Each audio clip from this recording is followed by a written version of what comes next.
Welcome to the California Healthcare Facility. We have specialist care and dental care. Dr. Anise Adams is the chief medical executive of the sprawling prison complex located just south of Stockton. We have over 1,000 nurses and primary care providers. We have 27 on site. A massive staff to take care of more than 2,000 sick prisoners from all over the state, like Richard Mays. My spine's messed up.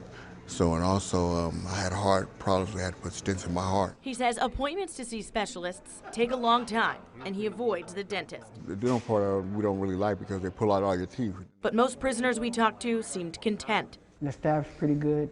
The food is okay. He goes for dialysis 3 times a week at the prison's in-house clinic, just a few minutes walk from his cell. Get you numb, and then we'll take out what's left. Dr. Adams told us it's a win-win for prisoners and for taxpayers. Well, the idea behind it from a healthcare perspective is to really provide that economies of scale. But we found that's not the case. In fact, in the 2 years since this billion-dollar prison was built, paid for by taxpayers, it hasn't made a dent in the cost of medical care of inmates.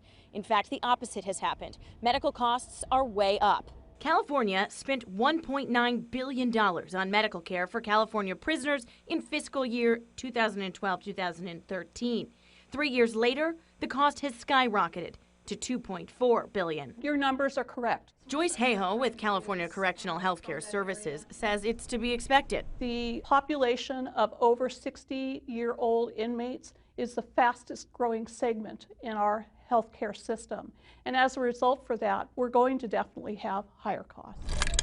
She points to some cost savings, like the prison's new state-of-the-art telemedicine program that allows prisoners to consult with specialists on the outside while they stay behind bars. But we found prisoners are still being driven to outside hospitals in record numbers. We spotted a row of prison vans waiting at nearby San Joaquin General in a recent visit.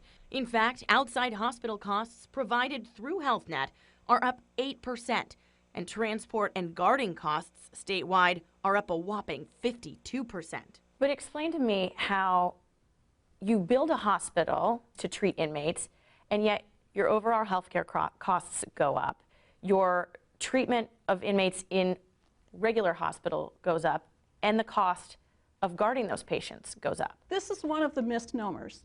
We did not build a hospital. The California Healthcare Facility in Stockton is not an acute care hospital. It is a facility that provides skilled nursing care, like a nursing home. There are some who argue these prisoners are getting better health care than a lot of Californians.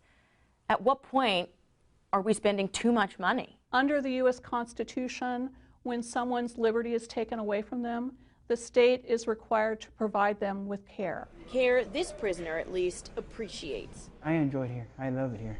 In Stockton, Emily Turner, KPIX 5.